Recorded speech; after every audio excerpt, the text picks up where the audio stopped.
Hope channel ప్రేక్షకులకు ప్రభు పేరిట శుభములు తెలియజేస్తున్నాను. మీరందరూ కూడా ఆశతో దేవుని వాక్యమును తెలుసుకున్నట్టుకు వచ్చినందుకు మీకు మా వందనాలు. ఈ సమయమందు దానియేలు గ్రంథము ప్రారంభము చేయుచున్నాను. దానియేలు గ్రంథములో ఉన్నటువంటి ప్రాముఖ్యమైన విషయాలు మీకు వివరించుచున్నాను. ఇందాక తెలుసుకున్నటువంటి విధముగా మనము దానియేలు యొక్క ప్రవచన గ్రంథం యొక్క ప్రాముఖ్యతను తెలుసుకున్నాం. ప్రవచనం యొక్క ప్రాముఖ్యతను గురించి తెలుసుకున్నాం. దానియేలు తన యొక్క స్నేహితులు అయినటువంటి షడ్రక్ మేషక్ అబేద్నెగోలు వారికి ఎలాంటి పరీక్ష పెట్టబడి ఉన్నదో ఆ పరీక్షలో వారు ఏ విధంగా జయించారో, తర్వాత రాజు యొక్క జ్ఞానుల్లో వారు ఎలాగ లెక్కించబడ్డారో, ఆ జ్ఞానము సంపాదించడానికి ఎన్ని సంవత్సరాలు వారు తరబీదు పొందినారో, ఆ తర్వాత దానియేలు మరి ప్రాముఖ్యముగా రాజు యొక్క సముఖమునకు ఎలాగ వెళ్ళాడో మనం తెలుసుకున్నాం. అయితే ఇప్పుడు ఒక ప్రాముఖ్యమైన అంశం మీకు తెలియజేస్తున్నాను.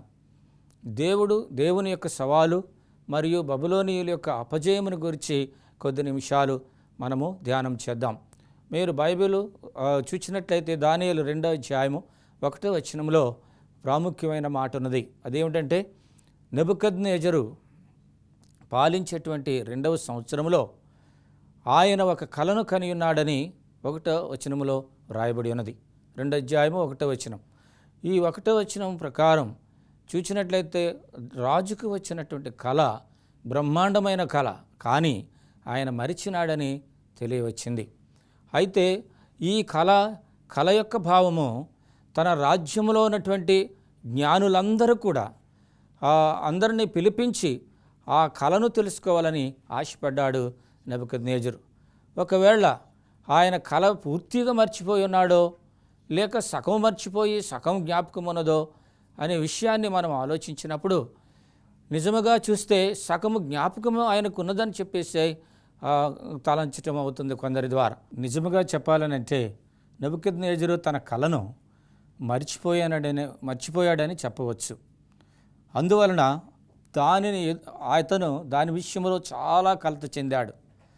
అందువలన మనము 2వ అధ్యాయము 2 నుంచి 4 వచనాలు చదివినట్లయితే రాజు కలత చెందిన కారణాన ఏదో విధముగా కళ యొక్క భావాన్ని తెలుసుకోవాలని ఆశపడినందువలన తన రాజ్యంలో ఉన్నటువంటి మాంత్రికులను, గారడీ వారిని, శకునగాండ్రులను, జ్యోతిష్యులను పిలిచి వారితో ఈ విధంగా చెప్పాడు.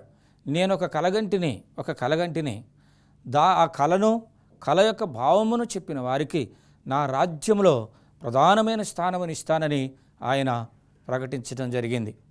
ఒకవేళ ఎవరైనానో చెప్పలేని పరిస్థితిలో ఉన్నప్పుడు అట్టి వారిని సంపూర్ణంగా నాశనము లేకపోతే తుత్తునీళ్ళుగా చేస్తానని వాగ్దానం చేశాడు. అయితే ఈ సమయంలో వారు భయక్రాంతులైపోయారు. బబులోనులో ఉన్నటువంటి జ్ఞానులు వారు భయపడి ఏం చేయాలని చెప్పి తలస్తున్నారు. రాజుతో అయా కళ చెబితే భావం చెప్తానని కూడా వారు సంప్రదింపులు చేశారు. అయినప్పటికీ వారికి కళ తెలియలేదు, కళ యొక్క భావము వారికి తెలియలేదు. చూడండి, జీవము కలిగినటువంటి దేవుడు అనేవాడు ఒకడు ఉన్నాడు.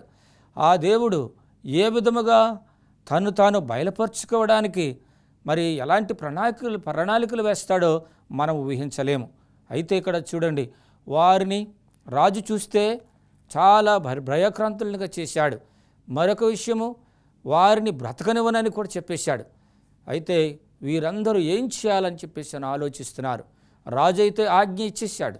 అక్కడ ఉన్నటువంటి మాంత్రికులు, శకునగాండ్రు, జ్యోతిష్యులు, గారడీవారు వీరందరూ కూడా శతవిధాల ఇబ్బందుల పాలైపోయారు. వారికి ఉన్నటువంటి బాధ అంత ఇంత కాదు. అందువలన దేవుని యొక్క ప్రత్యక్షత ఇప్పుడు అవసరం. దేవుని సేవకులు ఇక్కడ అవసరం. దేవుడు అనేవాడు ఉన్నాడని చెప్పేటువంటి వారు అవసరం. వారి భయాన్ని తొలగించేటువంటి వారు ఈ సమయంలో అవసరం. అందువలన దానియేలు ఆ సంగతి ఒక అధిపతి అయినటువంటి ఆర్యోకు ద్వారా తెలియవచ్చింది. ఆర్యోకు ఏమిటి ఈ విధంగా పరిస్థితి ఇలాగ ఉంది ఏంటని చెప్పేసి అడిగినప్పుడు అప్పుడు దానియేలు చెప్పాడు, ఈ యొక్క కళను లేక భావమును లేక మర్మములను తెలియచేయగలిగినటువంటి ఒక దేవుడు ఉన్నాడని అప్పుడు ఆయనకు ఒక ఛాన్స్ వచ్చింది దేవుని గురించి మాట్లాడడానికి. ఆ తర్వాత కాస్త సమయం ఇవ్వమని చెప్పేసి అడిగినప్పుడు, మరి రాజు సమక్షమునకు వెళ్ళడానికి సమయం ఇవ్వమని చెప్పేసి అడిగినప్పుడు దానియేలుకి సమయము ఇవ్వబడింది. రాజుతో మాట్లాడి కొంత వ్యవధి తీసుకొని ఆ తర్వాత దానియేలు చేసిన ప్రాముఖ్యమైన పని ఏమిటో మనము బైబిల్లో చూస్తున్నాం. ఆయన యెహోవాను స్తుతించెను అని వ్రాయబడింది. దానియేలు తన యొక్క సహోదరులైనటువంటి షడ్రకు, మేషకు, అబేద్నెగోలను పిలిచి దేవుని సముఖంలో ప్రార్థించి ఆ యొక్క కళను, కళ యొక్క భావమును తెలియపరచమని చెప్పి దేవునితో వారు ప్రార్థన చేశారు, దేవుని స్తుతించారు. ఆ తర్వాత దేవుడు వారు మొరను ఆలకించి ఆ సమయంలో దేవుని ప్రత్యక్షత అవసరం కనుక దేవుని యొక్క మర్మములు మరి ఆ రాజుకు వచ్చినటువంటి ఆ యొక్క కళను చెప్పినప్పుడు యెహోవా దేవుని యొక్క నామము ఘనపరచబడగలదు అనే విషయము వీరు భావించి దేవుని స్తుతించి ప్రార్థించారు. అలాగే దేవుడు వారు అనుకున్న విధంగానే ఆ కళను బయలుపరిచినట్లు మనం చూస్తున్నాం. అయితే గమనించండి, ఈ యొక్క రాజ్యంలో ఉన్నటువంటి గనులైన వారు, లేక జ్ఞానులైన వారు, లేక అయినటువంటి వారు, శోధగాండ్రైన వారు, లేక మరి శకునగాండ్రు, ఇంకా గారడీ వారు, వీళ్ళందరూ కూడా భయాక్రాంతులయ్యారు. చివరికి వీరు కూడా అనగా ఆ యొక్క కళాభావము చెప్పకపోతే దానియేలు, షడ్రకు, మేషకు, అబేద్నెగోలు అనేటువంటి వారు కూడా హతమయ్యే పరిస్థితి కూడా ఉన్నది. కాబట్టి దేవుడు ఈ సమయంలో జోక్యం చేసుకుని ఆ యొక్క కళను దానియేలుకు బయలుపరిచినట్లుగా పరిశుద్ధ గ్రంథం మనకు తెలియజేస్తుంది. ఈ 2వ అధ్యాయంలో ఈ ప్రాముఖ్యమైన విషయం మనం చూస్తున్నాం. దేవుని యొక్క సవాలు, బబులోనీయుల యొక్క అపజయం అనే దానిని మనం చూస్తున్నాం. ఈ బబులోనులో ఉన్నటువంటి వారందరూ కూడా చాలా దిగ్భ్రాంతి చెందారు. ముఖ్యంగా ఆ యొక్క గారడీ వారు, ఆ తర్వాత మాంత్రికులు, వీరు చాలా దిగ్భ్రాంతి చెంది ప్రాణ భయంతో ఉన్నారు. అయితే దేవుని యొక్క కృప ఎంత గొప్పగా బయలుపరచబడిందో ఇక్కడ మనం గమనించగలుగుతున్నాం. ఇక్కడ ఒక ప్రార్థనాపరుడున్నాడు, దేవుని శాసనాలను అనుసరించేవారు ఉన్నారు, దేవునికి మొర్రపెట్టేటువంటి వారు ఉన్నారు, దేవునితో ఎల్లప్పుడూ సంప్రదించేటువంటి ఈ యొక్క భక్తులు ఇక్కడున్నారు. వారు చెరగా వచ్చినప్పటికీ కూడా వారిని ఘనులుగా దేవుడు ఉండేటువంటి ఏర్పాటు చేశాడు. చూడండి భక్తులారా, మీరు ఎక్కడి నుంచో చెరగా వచ్చినటువంటి వాడిని విశ్వవిద్యాలయంలో చదవడానికి అవకాశము ఎవరైనా ఇస్తారా ఒక బానిసకు? కానీ ఇక్కడ దేవుడు ఏర్పాటుని చేశాడు. ప్రధానుల్లో రాజవంశపు వారిని ఎన్నుకోవలసిందని చెప్పేసి శని మరి అక్కడ తెలియచేసినప్పుడు మరి దేవుడు ఆ విధంగా వీరికి ఆ యొక్క అవకాశం ఇచ్చినట్లుగా మనము చూస్తున్నాం. అందువలన మరి దేవుని యొక్క గొప్ప సంగతి ఇక్కడ మనం చూడగలుగుతున్నాం. ముఖ్యంగా ఆ దేవుడు ఈ దానియేలు, షడ్రకు, మేషకే కాదు, మరి చెరగా వచ్చినటువంటి వారందరూ కూడా ఆ విధంగా వీరికి ఉన్నటువంటి భక్తిని చూపించినప్పుడు వారు కూడా గొప్ప సాక్షులై ఉండేవారేమో. గమనించండి, మనము మరి ఇశ్రాయేలీయుల చరిత్ర చూసినప్పుడు వారు ఆ యొక్క ఎర్ర సముద్రమును దాటిన తర్వాత వేరు దేశాల గుండా వారు కానానికి వెళ్ళేటువంటి సమయంలో యెహోవా దేవుని యొక్క నామము ఎంతో ఘనపరచబడింది. కారణం ఏంటంటే వారికి పగలు మేఘస్తంభము, రాత్రి మరి అగ్నిస్తంభము వారి మధ్యన సంచరించి దేవుడు నడిపించినట్లు మనం చూస్తున్నాం. అలాగే చెరగా ఉన్నటువంటి దానియేలు, షడ్రకు, మేషకు, అబేద్నెగోలకు దేవుడు తోడుగా ఉండి ఆ రాజుకి గొప్ప మరి అతనికి కలిగినటువంటి ఆ కలత పోవడానికి దేవుడు ఒక మార్గమును ఏర్పాటు చేసినట్లుగా మనం చూస్తున్నాం. గమనించండి దేవుని యొక్క బిడ్డలారా, దేవుడు మర్మములను తెలియచేయగలడు. ఆపదలో, ప్రాణపాయములో ఉన్నటువంటి బబులోనీయులు, జ్ఞానులు ఆ కలత చెందినప్పుడు, అలాగే రాజు కూడా కలత చెందినప్పుడు ఇప్పుడు యెహోవా దేవుడు జోక్యం చేసుకొని దానియేలుకి ఆయన యొక్క ప్రత్యక్షతను బయలుపరిచాడు, కళను చూపించాడు, కళ యొక్క భావాన్ని కూడా ఆయన చూపించాడు.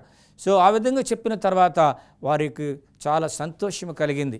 అయితే దేవుని ఆ యొక్క సమయం ఆసన్నమైనప్పుడు దానియేలు ఆ యొక్క నెబుకద్నెజరు రాజు దగ్గరికి వెళ్ళి కళ యొక్క భావమును చెప్పనారంభించాడు. మహా గొప్ప రాజా, నీవు చూచినదేమో నేను దేవుని ద్వారా నీకు బయలుపరుస్తున్నానని చెప్పి అక్కడ నీవు ఒక పెద్ద విగ్రహమును చూచావు, బ్రహ్మాండమైన విగ్రహాన్ని చూచావని చెప్పేసినప్పుడు వెంటనే నెబుకద్నెజరుకి జ్ఞాపకం వచ్చింది. అయితే దాని యొక్క మర్మమును చెప్పుచుంటున్నప్పుడు చాలా సంతోషించాడు రాజు. పెద్ద కళను చూచాడు. ఆ కళ కలలో పెద్ద విగ్రహాన్ని చూచాడు. ఆ విగ్రహము వేరు వేరు రంగులలో ఉండడం చూచాడు. మొట్టమొదటిగా చూస్తే బంగారము వలె తలతల మెరుచున్నటువంటి ఆ శిరస్సును చూచాడు. తర్వాత రెండవ భాగములో ఆ యొక్క ఉదరము, ఈ యొక్క ఛాతీ దగ్గర చూచినట్లయితే వెండితో తలతల మెరుస్తున్నటువంటి పరిస్థితిని చూచాడు. తర్వాత ఇత్తడిని చూచాడు. తర్వాత మరి తొడల దగ్గరకు వచ్చేసరికి ఇనుమును చూచాడు. కింద పాదముల దగ్గరకు వచ్చేసరికి 2 రకాలైనటువంటి ఆ యొక్క ఒక ఇనుము మట్టి కలిసినటువంటి పరిస్థితిని చూచినట్లుగా అక్కడ కళ యొక్క భావాన్ని ఆయన కళను చెప్పాడు. ఆ తర్వాత దాది దేనికి సూచనగా ఉన్నదో కూడా చెప్పాడు. మహా గొప్ప రాజా, నీవు రాజ్యములన్నింటిలో ఘనుడిగా దేవుడు నిన్నుంచాడు. ఎందుకంటే నీ రాజ్యము సువర్ణ రాజ్యం, మహా గొప్ప రాజ్యం. నీవు లోకమంతటిని ఏలేటువంటి దానికి ఆ శిరస్సు, ఆ బంగారము అది సూచనగా ఉన్నదని చెప్పాడు. చెప్పినప్పుడు రాజు సంతోషించాడు, సంకలు కొట్టాడు. ఆయనకు ఆనందము మరి ఏమాత్రము కూడా అవధులు అనేటువంటి లేకుండా ఉన్నది. అయితే దానియేలు ఒక ప్రాముఖ్యమైన విషయాన్ని రాజుకు తెలియచేశాడు. అదేమనగా ఒక రాయి వచ్చినది. ఆ రాయి ఈ యొక్క పెద్ద విగ్రహం మీద పడగా మొత్తం తుత్తునీలుగా ముక్కలుగా అయిపోయినట్టుగా ఆయన చెప్పాడు. అది చెప్పినప్పుడు రాజు కాస్త ఆలోచించాడు. కానీ ముఖ్యంగా ఆయన యొక్క మనసులో పడింది ఆ శిరస్సు ఆయన రాజ్యానికి సూచనగా ఉన్నదని, ప్రపంచమంతటికి ఆయనే రాజు అని చెప్పినప్పుడు అది మనసులో స్థిరపడిపోయింది. సో అందుకని ఈ యొక్క నెబుకద్నెజరు రాజు మిగతా సంగతులు ప్రక్కన పెట్టి అతనే గొప్ప వాడు ఉన్నాడని తెలుసుకొని ఆయన యొక్క మనసులో చాలా గర్వించాడని చెప్పేసి మనకి 2వ అధ్యాయంలో మనం చూస్తున్నాం. ఈ 2వ అధ్యాయంలో రాజు గర్వించి చివరికి ఏం చేశాడనేటువంటి దానిని మనము తర్వాత అధ్యాయంలో చూస్తాం. కానీ ఇక్కడ గమనించాల్సినటువంటి విషయం ఏంటంటే దేవుడు సవాలు ఇక్కడ కనిపిస్తుంది. తర్వాత ఆ రాజ్యంలో ఉన్నటువంటి వారు యొక్క అపజయము కనిపిస్తుంది. ఏమి చేయలేకపోయారు, జ్ఞానులు ఏమి చేయలేకపోయారు, గారడీ వారు ఆ కళను చూపించలేకపోయారు, భావాన్ని చెప్పలేకపోయారు. అలాగే మాంత్రికులు కూడా, శూదగాండ్రు కూడా, మరి ఆ నక్షత్ర శాస్త్రము తెలిసినటువంటి వారు కూడా ఏమీ చెప్పలేకపోయారు. అలాగే ఈ లోకంలో చాలామంది జ్ఞానులు అనుకునేటువంటి వారు కూడా దేవుని యొక్క సన్నిధి వారికి లేనప్పుడు ఏమీ చేయలేరు, ఏమీ సాధించలేరు. అయితే ఒకానొక రోజు వస్తుంది, అందరూ కూడా ఆ మహాదేవుని పాదముల యొద్దకు రావాల్సిందే అనే విషయాన్ని ఇక్కడ మనకు కనిపిస్తుంది. ఎందుకంటే నెబుకద్నెజరు రాజు ఈ సంగతి వినిన తర్వాత, ఈ కళ యొక్క భావమును చెప్పిన తర్వాత అతడు ఎంతో సంతోషవంతుడై ఆ దానియేలు యొక్క పాదముల మీద పడి నమస్కరించాడని 28వ వచనం 2వ అధ్యాయము 28వ వచనం చెబుతుంది. ఈ 2వ అధ్యాయము 28వ వచనంలో ఈ యొక్క పరిస్థితి చూసినప్పుడు ఈ దానియేలేమో చెరగా వచ్చినవాడు, దానియేలేమో అక్కడ తర్బీతు పొందుచున్నవాడు. అయితే ఆ రాజ్యములో రాజు కంటే గనుడు ఎవరూ లేరు. కానీ ఈయన పాదముల మీద పడడం అనేటువంటి దానిని మనం గమనించినప్పుడు ఎంత గనులైనా సరే దేవుని యొద్దకు రావాల్సిందే అనే సంగతి మనం ఇక్కడ గ్రహించగలుగుతున్నాం. అయితే ఇక్కడ దానియేలులో ఏమి లేదు, దేవునికి మొర్ర పెట్టాడు అంతే. దేవుని యొక్క చిత్తమునకు అతి సమీపముగా ఉన్నవాడు, దేవుని చిత్తమును శిరసావహించి చేసేటువంటి వాడు దానియేలు. అయితే ఆయనకి నమస్కారం పెట్టి చివరికి యెహోవా దేవుని ఈ నెబుకద్నెజరు రాజు కొనియాడినట్లుగా మనం చూస్తున్నాం. ఆ దేవునికి మరి నమస్కారము మరి చేయడానికి సిద్ధపడినట్టుగా మనం చూస్తున్నాం. అక్కడ రాజు మార్పు చెందినట్లుగా మనం ఇక్కడ చూస్తున్నాం. అయితే ఆ రాజు యొక్క పరిస్థితి చూచినప్పుడు చూడండి, పెద్ద రాజ్యానికి అంటే ప్రపంచానికే గొప్ప రాజు అయిన వాడు ఒక బానిస యొక్క కాళ్ళ మీద పడ్డాడు అని అంటే దేవుడు ఎంతవరకు మరి గొప్పవారిని దీనులుగా చేస్తాడనే విషయం మనకి తెలుస్తుంది. ఎందుకంటే మిమ్మల్ని ఘనులైనటువంటి వారిని దీనులుగా చేస్తానన్న దేవుడు లేక తోకగా ఉన్నవారిని తలగా ఉంచుతున్నానని చెప్పినటువంటి దేవుని మాటలు ఇక్కడ మనకి జ్ఞాపకం వస్తున్నాయి. అందుకని దేవుని యొక్క సవాలు ఏమిటంటే ఎవరూ చేయలేనటువంటి పని దానియేలు ద్వారా దేవుడు చేయించి దేవుని యొక్క ఘనతకు దానియేలు కారకుడైనట్టుగా మనం చూస్తున్నాం. అది దేవుని వలనే అయింది. ఎందుకంటే వారు పరాయి దేశంలో ఉన్న కల్దీయుల మధ్య ఉన్నప్పటికీ కూడా దేవుని నామము ఘనపరచబడింది. ఒకటి చూడండి, రాజు దేవునిని ఘనపరిచినప్పుడు రాజ్యమంతా కూడా ఆ యొక్క రాజు మాట వినవలసిందే. ఆ విధమైనటువంటి గొప్ప పరిస్థితి ఇక్కడ రాగలిగింది. అయితే చూడండి, ఇక దానియేలు, షడ్రకు, మేషకులు అనుకున్నారేమో, భయపడి మనలను చాలా బానిసలుగా ఉపయోగిస్తాడేమో అని అనుకుని ఉండొచ్చు. ఇంకొక విషయం ఏంటంటే, సాధారణంగా బానిసలుగా వచ్చినటువంటి వారికి ఎట్టి సాకరి చేయించి వేరు పనులు జరిగించి చివరకు వారిని చాలా ఇబ్బందుల పాలు చేస్తారు. కానీ ఇక్కడ ఈ నలుగురిని మాత్రం అలాంటి ఇబ్బందుల పాలు చేయకుండా వారికి ప్రాధాన్యత ఇచ్చి రాజు టీవీలో ఉండడానికి ఆ మార్గాన్ని ఏర్పాటు చేయటం జరిగింది. అందుకని దేవుడు సవాలు చేసి వీరి అందరూ కూడా దేవుని తట్టు తిరిగే మార్గాన్ని దేవుడు ఇక్కడ చేసినట్లుగా మనం చూస్తున్నాం. అలాగే ఈ ప్రపంచంలో అంచెదినాల్లో ఉన్న మనం ఇంత ఘోరాతి ఘోరమైనటువంటి కార్యములు చేస్తున్నప్పటికీ వారందరూ కూడా ఒకనాటికి దేవుని తట్టు తిరగవలననేదే దేవుని యొక్క ఇష్టం, దేవుని యొక్క సంకల్పం. ఆ సంకల్ప కార్యములు చేయుటకు దేవుడు అనేక మంది భక్తులను పంపించి సువార్తను ప్రకటింపచేసి వారందరూ మారు మనసు పొందినంతగా ప్రభు సహాయపడుతున్నాడు. నెబుకద్నెజరు రాజు దేవుణ్ణి ఘనపరిచాడు. అయితే ఆ రాజ్యంలో ఉన్నటువంటి వారు కూడా ఘనపరిచే ఉంటారు. అందువలన దేవుడు గొప్ప సవాలు చేసి ఈ బబులోను రాజ్యంలో ఉన్న వారందరినీ ఆయన వైపు తిరిగేటట్లుగా దేవుడు కార్యమును చేశాడు. అయితే ఇంకొక విషయం ఏంటంటే, దానియేలుకు గొప్ప స్థానాన్ని నెబుకద్నెజరు రాజు ఇచ్చినట్లుగా మనం చూస్తున్నాం.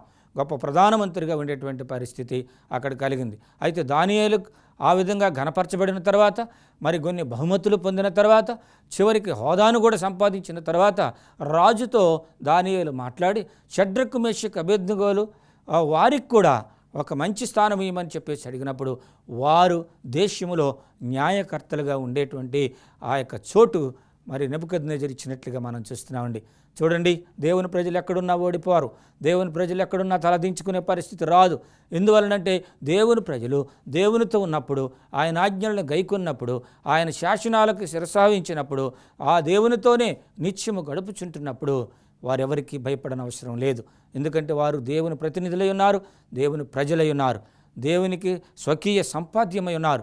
వారు దేవుని యొక్క సన్నిధిలో రాజవంశమునకు చెందినటువంటి వారై ఉన్నారు కనుక దేవుడు ఎక్కడ తన ప్రజలున్ననో వారిని గనులుగానే ఉంచుతారు, కానీ దీనులుగా ఉంచడని దీనిని బట్టి మనం తెలుసుకుంటున్నాం. అందుకని దేవుని యొక్క ప్రజలారా, దేవుని యొక్క ఈ యొక్క హోప్ ఛానల్ని వీక్షించుతున్నటువంటి భక్తులారా, దేవుని మీద ఆధారపడండి. దేవుడు గొప్ప కార్యములు చేస్తాడు, మహత్కార్యములు చేస్తాడు, తెలియని సంగతులను బయలుపరుస్తాడు, మన పరిస్థితిని మనకు తెలియజేస్తాడు, మనం ఏ విధంగా ఘనులము కావాలో మార్గాన్ని చూపిస్తాడు. అందువలన ఈ మహాదేవుని యందు మీరు నమ్మిక ఉంచినట్లయితే, చూడండి, దానియేలు, షడ్రకు, మేషకు, అబేద్నెగోలు దేవుని మీద నమ్మిక ఉంచిన కారణం చేత వారెంతో ధన్యులయ్యారు, వారు గనులయ్యారు, వారు రాజరకం చేసే పరిస్థితి వచ్చింది. వారు అనేకులకు సలహాలు ఇచ్చేటువంటి వారుగా అనేకులను చక్కగా నీతి న్యాయములతో నడిపించే పరిస్థితి వారికి వచ్చింది. అందువలన దేవుని యొక్క కృప చొప్పున మనము జ్ఞాపకించుకోవాల్సిన విషయం ఏంటంటే, మనము దేవుని మీద ఆధారపడి జీవించవలసినటువంటి అవసరము ఉన్నది. ఆ విధంగా ఉన్నప్పుడు మనం ఎప్పుడూ అపజయం పొందము. దేవుడు ఇక్కడ గెలిచాడు. కారణం ఏంటంటే, అన్యరాజ్యములో అన్యులతో ఉండి కూడా ఆ యొక్క వెలుగు వలె షడ్రక్, మేషక్, అబేద్నెగోలు వారి మధ్యన ఉండి దేవుని నామాన్ని ఘనపరిచిన కారణం చేత వారు ఘనులయ్యారు, గొప్పవారయ్యారు, న్యాయకర్తలయ్యారు. పాలించటానికి దానియేలుని దేవుడు ఉపయోగించుకుంటున్నట్టు మనం చూస్తున్నాం. అందుకని అంచె దినాల్లో ఈ యొక్క ప్రవచనము ఈ విధమైన ధైర్యాన్ని మనకిచ్చుచున్నది. ఈ 2వ అధ్యాయములో ఈ కళ యొక్క భావము మనము చూసినప్పుడు, ఆ యొక్క కళ యొక్క భావము విషయంలో మొత్తం వర్ణించినప్పుడు రాజు సంతోషవంతుడైనాడు. అయితే కళ యొక్క భావం విషయంలో మనం 2 మాటల్లో తెలుసుకుందాం. మొట్టమొదటి, శిరస్సు బబులోను దేశానికి సూచనగా ఉన్నదని, రెండవది ఆ యొక్క ఛాతీ అనేటువంటిది మాది పార్శికుల రాజ్యమని, ఉదరము గ్రీకుల యొక్క రాజ్యమని, ఆ తర్వాత మరి తొడలు రోమా రాజ్యమునకు చెందినదని, క్రింద భాగము రోమా రాజ్యములు విడిభాగం అయి 10 భాగాలుగా విభజింపబడినదని మనకి ఆ యొక్క చరిత్ర అంతా కూడా తెలియజేస్తున్నది. అందువలన దేవుడు ఆ విధంగా విభాగించి దేవుని యందు నమ్మిక ఉంచలేదు. రోమారాజ్యము సంపూర్ణంగా దేవుని యందు నమ్మిక ఉంచలేదు కనుక అది 10 ముక్కలైనట్టుగా మనము ఇక్కడ గమనిస్తున్నాం. అంటే దేవునికి వ్యతిరేకంగా ఎవరున్నను, దేవునికి ఇష్టపూర్వకంగా ఎవరు పని చేయకున్నను వారు మరి దాదాపుగా దిగజారేటువంటి స్థితి వారికి వస్తున్నదని చెప్పేసి ఈ యొక్క లేఖన భాగము తెలియజేస్తున్నది. కాబట్టి 2వ అధ్యాయము చాలా ప్రాముఖ్యమైనటువంటి అధ్యాయము, భవిష్యత్తుని బయలుపరుస్తున్నది. అది జరగడానికి ముందు ఎన్నో సంవత్సరాలుగా ఈ యొక్క మరి కళ అతడు దాదాపు 604లో ఈ కళ వచ్చినట్లుగా మనం చూస్తున్నాం. ఎందుకంటే బబులోను రాజ్యము 606 నుంచి 538 వరకు కూడా ఈ బబులోను రాజ్యము మరి పాలించినట్లుగా, ఏకధాటిగా పాలించినట్టుగా మనం చూస్తున్నాం. అలాగే మాదీ పార్శికుల రాజ్యము 538 నుంచి 331 వరకు వారు పాలించినట్లుగా మనం చూస్తున్నాం. అదేవిధంగా గ్రీకు రాజ్యము 331 నుంచి 168 BC వరకు కూడా వాళ్ళు రాజ్యం ఉన్నదని మనకు చరిత్ర లెక్కలను బట్టి తెలుస్తున్నది. అలాగే రోమరాజ్యము 168 BC నుండి 476 వరకు వారు పాలించారని మనం చూస్తున్నాం. అయితే 531 సంవత్సరంలో వారు విడిపోయి 10 ముక్కలయ్యి వేరు రాజ్యాలైనట్టుగా మనం చూస్తున్నాం. ఈ రెండవ అధ్యాయము ఇన్ని గొప్ప సంగతులను వివరిస్తున్నది. మీరు ధ్యానముంచి మరలా చదివి ఈ రహస్యాలు మీరు గ్రహించి దేవుని యొక్క ఉద్దేశము ఏ విధంగా ఉన్నదో మనం తెలుసుకొని దేవుని మీద ఆధారపడి జీవించాలని కోరుతున్నాను. ఎందుకంటే మరి దేవుడు గొప్ప సవాలు చేసి గెలిచాడు. బబులోనీయులు ఓడిపోయారు. దేవునికి పైగా వారు ఏమి చేయలేరు, ఏమి జయించలేరు. దేవునితో ఉన్నవారు మాత్రమే జయిస్తారని ఈ యొక్క లేఖన భాగం తెలియజేస్తుంది. అలాగే ఘనుడైనటువంటి నెబుకద్నెజరు కూడా మరి తన భక్తులకు నమస్కారం చేసేటువంటి దిగజారని స్థితి కూడా తీసుకుని వచ్చాడు. ఆ తర్వాత దేవుడిని స్మరించేటువంటి పరిస్థితి కూడా దేవుడు కలుగు చేశాడు. ఆ విధంగా దేవుడు మరి గొప్ప కార్యములు ఈ విధంగా చేసి లోక రాజ్యములన్నీ కూడా ఆయన వైపు తిరిగేటట్లు మార్గాన్ని ఆయన ఏర్పాటు చేస్తాడు. కనుక ఇంత గొప్ప సందేశాన్ని ఇందులో దేవుడు రాయించి ఉంచాడు. ఇది మనకు మరి ఎక్కువగా ప్రవచనం అనేటువంటి దానిని మనం ఆలోచించినప్పుడు భవిష్యత్తు సంగతులు తెలియజేసి మనల్ని స్థిరులుగా ఉంచి ఆయనతో నిత్యము నడవడానికి, ఆయనతోనే జీవించడానికి, ఆయన మీదే ఆధారపడడానికి, ఆయననే కొలవడానికి దేవుడు మార్గాలని సరళం చేస్తున్నాడు. కాబట్టి ప్రియమైనటువంటి దేవుని బిడ్డలారా, ఈ విధంగా మనం ఈ సంగతులు నేర్చుకొని దేవునిలో బలపడాలని కోరుచున్నాను. ఈ వాక్య భాగము దేవుడు మన ఇంటిలో దీవించునుగాక. చిన్న ప్రార్థన చేసుకుందాం. మహోన్నతుడైన తండ్రి, ఆ కళ యొక్క భావమును బయలుపరిచినందుకు వందనాలు. ఆ విధంగా దానియేలుని తన యొక్క స్నేహితులను మీరు ఘనపరిచారు. అలాగే ఈ లోకంలో ఉన్న మమ్మును మీరు ఘనపరిచి మీ నీతి రాజ్యమునకు వారసులుగా అయ్యే భాగ్యం మాకు దయచేయమని ఈ యొక్క హోప్ ఛానల్ని వీక్షించుతున్న భక్తులందరూ దీవించి వారిని బలపరచమని, దేవుని మీద ఆధారపడి నేర్పించమని యేసు నామమును బట్టి అడిగి వేడుకొనిచున్నాము తండ్రి, ఆమేన్. దేవుని బిడ్డలారా, ప్రభు మిమ్మల్ని దీవించునుగాక. మిమ్మల్ని కాపాడి ఆయన మిమ్మల్ని హెచ్చించి అనేకమైన దీవెనలు మీ పైన కృమ్మరించి మీకు నిత్య సంతోషాలు ప్రభు కలుగు చేయనుగాక.